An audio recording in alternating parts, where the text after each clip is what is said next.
내 눈앞에 아주 작은 점 하나가 떠 있습니다. 이 점은 동시에 두 곳에 있을 수도 있고 누가 본다는 행동을 하는 순간 마치 눈치를 보듯 한 곳으로 확 결정되어 버립니다. 이 점이 바로 전자 그리고 이 이상한 행동을 설명하는 학문이 오늘 이야기할 양자역학입니다. 근데 이 어처구니 없는 이론이 어떻게 인류 역사에서 가장 정확한 과학이 되었을까요? 오늘은 양자역학의 역사를 처음부터 끝까지 재미있고 쉽게 내용은 정확하게 정리해서 들려드리겠습니다. 양자역학의 역사는 뜬금없이 2400년 전 고대 그리스까지 거슬러 올라갑니다. 그때 사람들도 이런 생각을 했어요. 물질을 계속 잘게 쪼개면 언젠가는 더 이상 나눌 수 없는 맨 마지막 조각이 나오지 않을까? 이 생각을 밀어붙인 사람이 바로 데모크리토스입니다. 그는 이 마지막 조각에 그리스어로 더 이상 나눌 수 없다는 뜻이 아토모스라는 이름을 붙입니다. 여기서 원자라는 말이 탄생했죠. 물론 이건 그냥 완전한 상상이었습니다. 현미경도 없고 실험 장비도 없던 시절이니까요. 그래서 데모크리토스의 원자로는 철학적인 재미있는 아이디어 정도로만 남고 2000년 동안 잊혀집니다. 그로부터 약 2000년 후 양자역학은 다시 빛에 대한 집착에서부터 꿈틀거리기 시작했습니다.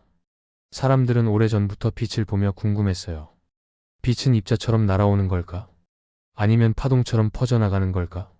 즉 불을 켜면 빛이 나오는데 그 빛이 하나의 알갱이처럼 끊임없이 날아오는 것인지 아니면 에너지 파동처럼 퍼져나가는 것인지 궁금했던 것이죠. 그 궁금증을 안고 17세기에 아이작 뉴턴이 등장합니다. 그는 만유인력과 여러가지 운동 법칙을 발표하면서 이미 과학계에서는 거장으로 등극이 되어 있었고 이른바 사기 캐릭터였습니다. 아닌 것 같은 것들도 뉴턴이 그렇다고 하면 그럴지도 모른다고 분위기가 쏠릴 정도로 뉴턴의 힘이 막강했던 시절이었죠. 그때 뉴턴은 빛에 대해서 이렇게 말합니다. 빛은 아주 작은 입자들의 흐름이다.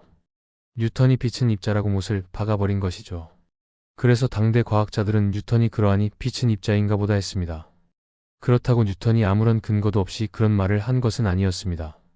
뉴턴은 프리즘을 통해서 흰빛이 여러 색으로 분해되는 것을 보고 각 색깔을 가진 작은 입자들이 합쳐진 것이 흰빛이라고 설명했고 이게 그 유명한 빛의 입자설입니다.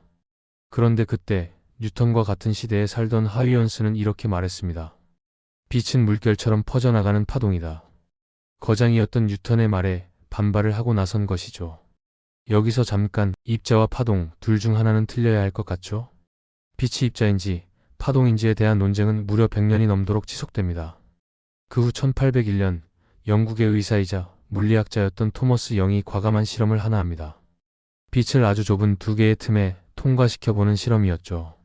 만약 빛이 입자라면 두 틈을 지나 화면에 두 줄만 찍힐 겁니다. 그러나 빛이 파동이라면 물결이 서로 겹치면서 밝고 어두운 줄무늬, 즉 간섭무늬가 생길 겁니다. 실험 결과는 놀랍게도 간섭무늬가 나타나게 됩니다. 빛은 파동처럼 행동한 겁니다.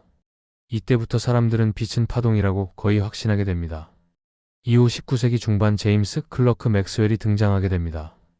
그는 전기와 자기 현상을 하나로 묶어서 전자기 이론을 발표합니다. 전기와 자기는 사실 하나의 같은 힘이라는 것이죠. 따로 존재하는 것이 아니라 서로 영향을 주고받는 하나의 세트라는 겁니다. 전기가 변하면 자기장이 생기고 자기장이 변하면 전기장이 생긴다는 것이죠. 전기장은 자기장을 만들고 자기장은 전기장을 만들면서 서로 계속 영향을 주며 앞으로 나아간다는 것을 밝혀냅니다.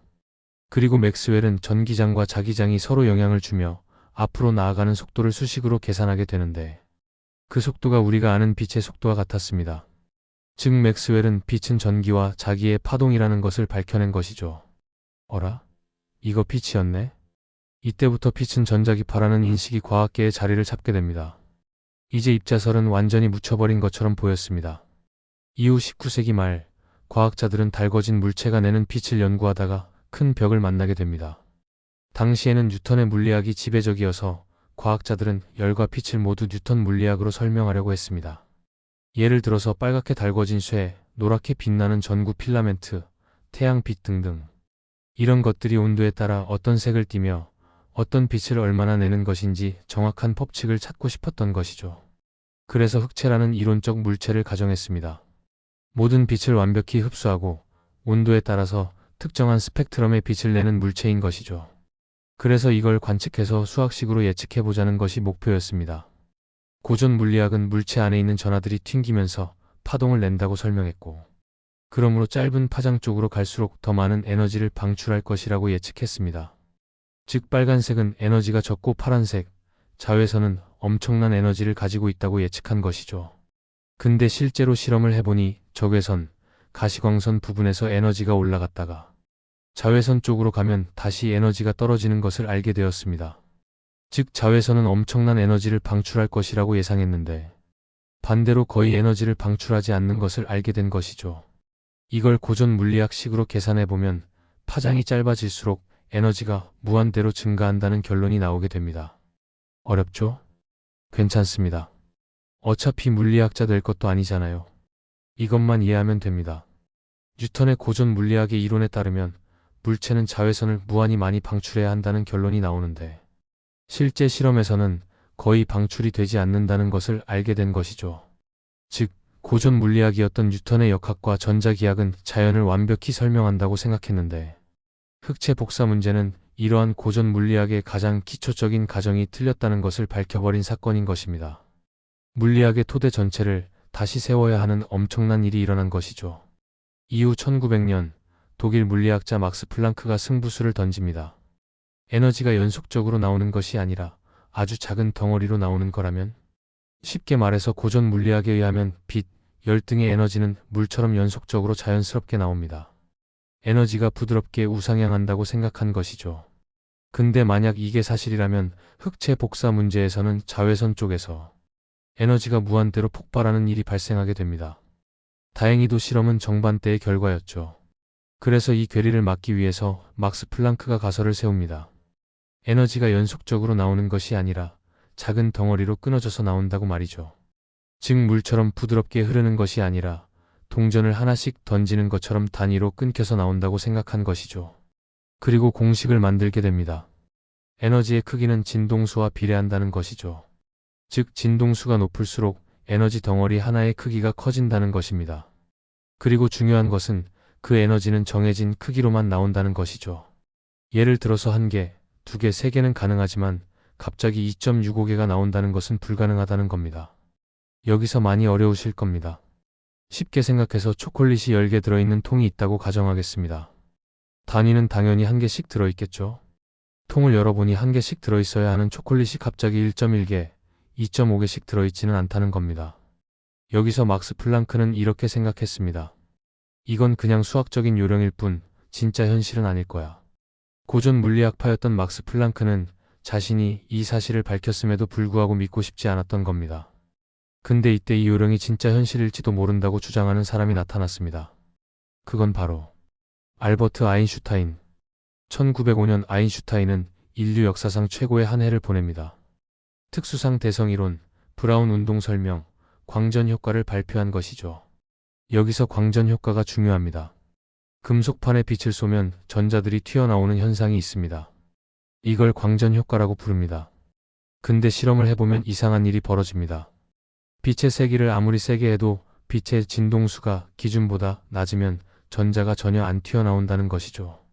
반대로 빛의 진동수가 임계값 이상이면 전자가 바로 튀어나온다는 겁니다. 이건 고전 파동 이론으로는 도저히 설명이 되지 않는 현상이었던 것이죠. 아인슈타인은 이렇게 말합니다. 플랑크가 말한 에너지 덩어리 그게 단지 수학적 가정이 아니라 빛 그 자체의 실제 모습이다.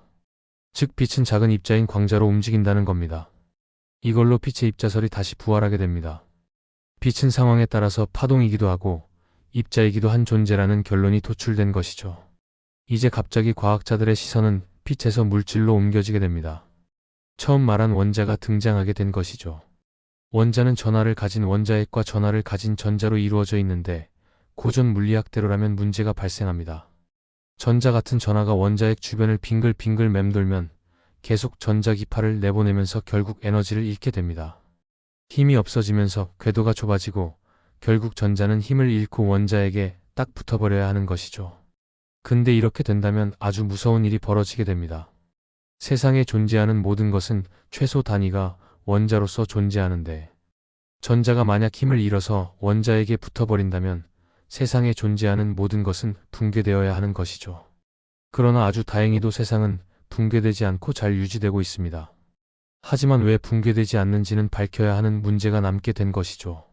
1913년 덴마크 물리학자인 닐스 보어가 충격적인 가설을 내놓게 됩니다. 전자는 아무데나 도는 것이 아니라 특정한 허용된 궤도, 에너지 상태에서만 안정적으로 존재할 수 있다는 것이죠. 그러니까 전자는 그 특정한 허용된 궤도 안에 있을 때는 에너지를 방출하지 않는다는 겁니다.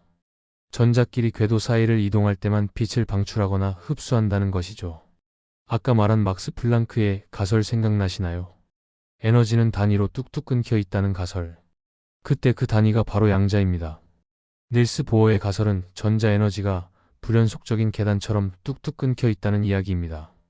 닐스 보어의 가설은 원자가 내는 특정 색깔의 스펙트럼을 완벽하게 설명하게 됩니다. 이때부터 양자라는 단어가 본격적으로 물리학 중심에 등장하게 됩니다. 지금까지는 빛은 파동이었고 어떤 상황에서는 입자처럼 된다.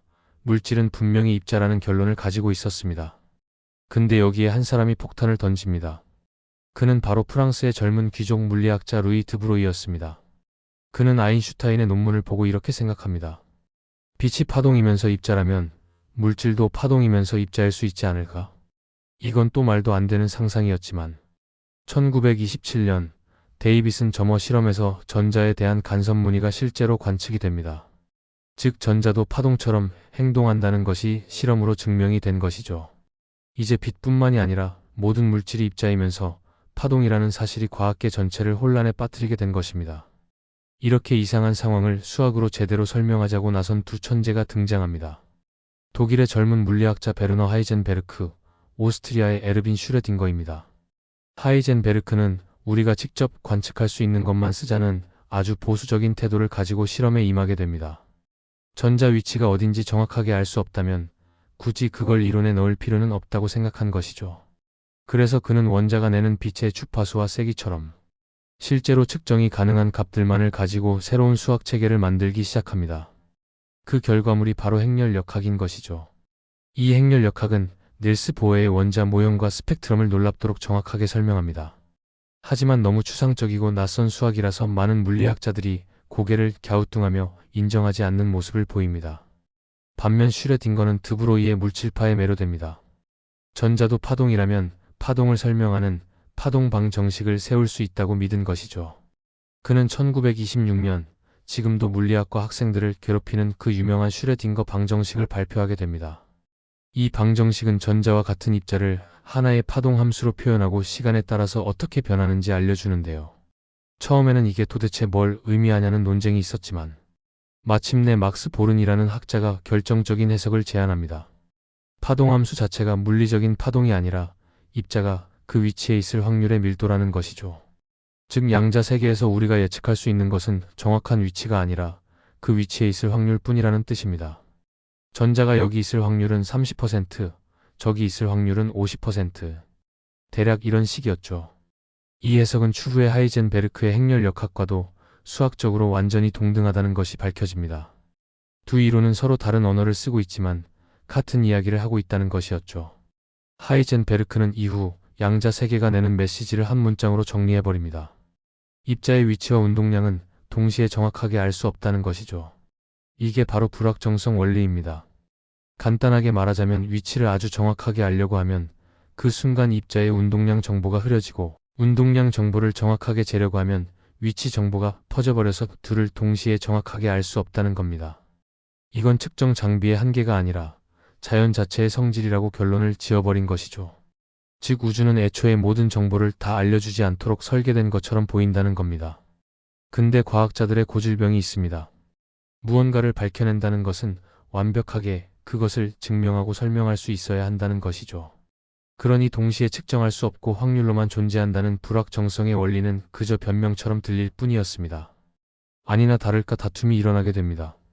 한쪽은 보어, 하이젠베르크, 보른 등이 이끄는 코펜하겐 해석으로 입자는 관측되기 전까지 여러 상태가 겹쳐진 상태로 존재한다. 그러나 관측하는 순간 그 중 하나의 결과로 붕괴된다는 겁니다. 다른 한쪽은 아인슈타인입니다. 계산은 얼추 맞는 것 같은데 세상이 진짜 확률로만 굴러간다는 결론이 마음에 들지 않았고 변명처럼 들렸던 것이죠. 그때 아인슈타인은 그 유명한 말을 합니다. 신은 주사위를 던지지 않는다. 아인슈타인은 아직 우리가 모르는 숨은 변수가 있고, 그걸 알게 된다면 양자 세계도 사실은 완전히 결정적인 법칙을 따를 거라고 생각했습니다. 이때 아인슈타인의 편을 들며 슈레딩거가 양자 역학이 이상하다는 것을 비꼬기 위해서 사고 실험을 하나 제안하게 됩니다. 그 유명한 슈레딩거의 고양이 실험이죠. 완전히 밀폐된 상자 속에서 고양이와 방사성 물질, 독약과 검출 장치를 넣습니다.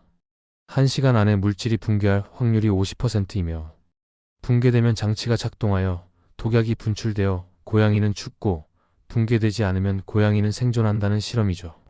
이 실험에 대해서 코펜하겐 해석에 따르면 우리가 상자를 열어보기 전까지는 고양이가 살아있으면서 동시에 죽어있는 상태입니다. 이게 여러 가지 상태가 겹쳐진 이른바 중첩이라는 것이죠. 슈레딩거는 말이 안 된다며 비판하기 위해 만든 실험이지만 이 실험은 오히려 양자 역학의 핵심을 아주 잘 설명하는 실험으로 남게 됩니다. 양자 역학이 가진 가장 미스터리한 개념 중 하나가 바로 양자 얽힘입니다. 간단히 말하자면 한번 상호작용한 두 입자는 멀리 떨어져 있어도 서로 연결된 것처럼 행동한다는 것이죠. 아인슈타인, 포돌스키, 로제는 1935년에 이 문제를 파고들며 유명한 EPR 역설 논문을 발표하게 됩니다. 핵심은 이렇습니다. 서로 반대 스핀이 되도록 준비한 두 전자를 아주 멀리 떨어뜨려 놓습니다. 한쪽 전자의 스핀을 측정하는 순간 다른 쪽 전자의 스핀도 즉시 결정됩니다. 빛보다 빠른 속도로 정보가 전달되는 것처럼 보이는 이 현상을 아인슈타인은 유령 같은 원격 작용이라고 불렀습니다. 그는 이렇게 말했습니다. 이건 양자 역학이 불완전하다는 증거다. 우리가 모르는 숨은 규칙이 더 있을 것이다. 반면 보어는 문제는 당신의 현실에 대한 개념이 틀렸기 때문이라며 EPR 논리를 반박합니다. 이 논쟁은 수십 년 동안 결론이 나지 않았습니다. 그러다가 1960년대 존 벨이라는 물리학자가 나타나서 숨은 변수, 이론과 양자 역학을 실험으로 구분할 수 있는 벨 부등식을 제안하게 됩니다. 이후 1970년부터 80년대에 걸쳐 알랭 아스페 등의 실험이 진행되었고, 결과는 놀랍게도 우주에 국소적 숨은 변수는 없다. 즉 양자 역학의 예측이 맞다 쪽으로 기울게 됩니다.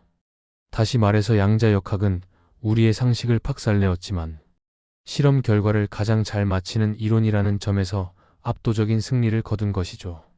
지금 영상을 보는 스마트폰, 컴퓨터, 인터넷, LED 레이저, MRI, 태양광 패널 등 이 모든 것의 바탕에는 양자 역학이 있습니다. 양자 역학은 철학적인 이론이 아니라 현대 기술의 설계도 역할을 하고 있는 것이죠. 그러나 아이러니하게도 인간은 양자 역학을 통해서 많은 기술을 만들고 발전하고 있지만 아직도 양자 역학에 대해서 정확하게 모른다는 겁니다. 양자 역학의 역사는 이렇게 흘렀습니다. 시청해 주셔서 감사합니다. 궁금하신 사항은 댓글로 남겨주세요.